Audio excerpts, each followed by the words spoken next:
L'essentiel de l'actualité avec Lionel Durel. Bonjour à tous, voici votre journal audio de la mi-journée de ce mercredi 23 janvier 2019 avec 24matin.fr.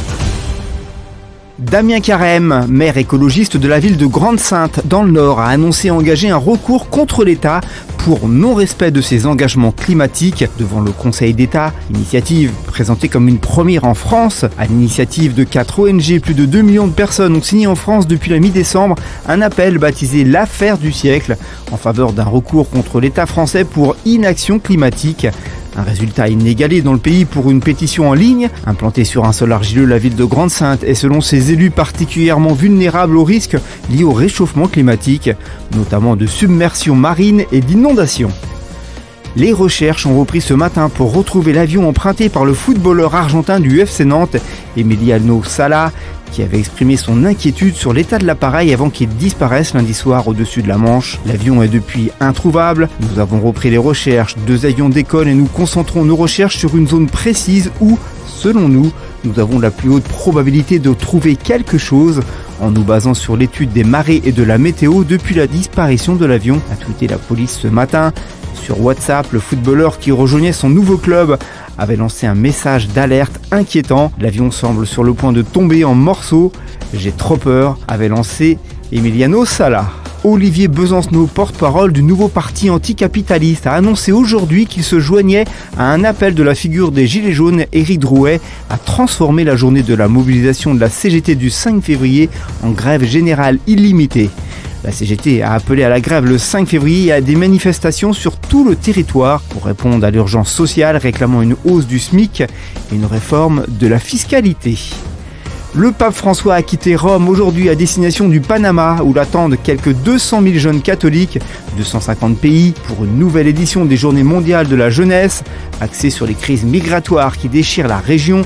Le 7e voyage du pape argentin sur ces terres d'Amérique latine comprendra jeudi des rencontres avec les autorités gouvernementales du Panama puis avec les évêques du pays avant un premier bain de foule avec des jeunes au bord de l'océan. D'ici à son départ dimanche, François se rendra aussi dans un centre accueillant des jeunes atteints du sida ainsi que dans une prison pour mineurs. Parfums, dioxines, certaines substances chimiques détectées dans les couches jetables peuvent présenter des risques pour la santé des bébés et devront être éliminées par les fabricants dans les meilleurs délais, a exigé le gouvernement ce mercredi.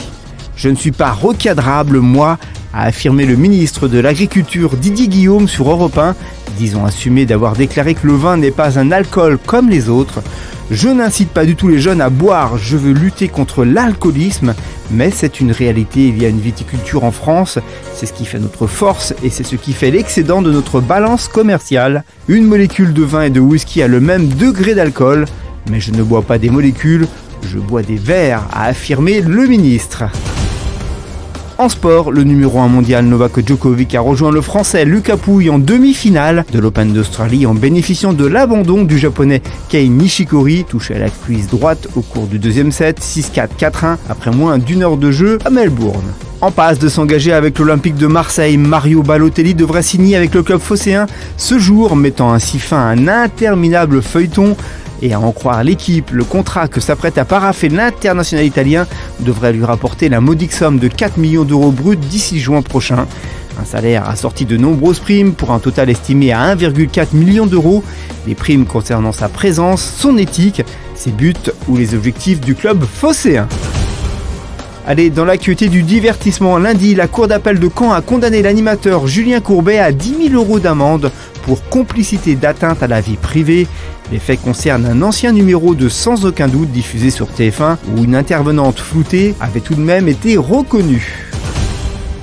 On conclut ce journal avec votre météo de demain matin. Le temps s'asséchera progressivement pour cette journée de jeudi, mais avec des températures particulièrement basses dans le nord-est et le centre-est, surtout sur les sols enneigés.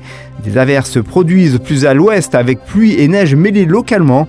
L'après-midi, le ciel restera assez lumineux, mais quelques averses de neige peuvent se produire encore très localement. Le matin, il fera -7 à Aurillac, -3 à Troyes, -1 à Lille, -2 à Paris, 1 à La Rochelle et 5 à Nice. Merci d'avoir suivi ce journal. Rendez-vous sur 24matin.fr pour rester en phase avec l'actualité.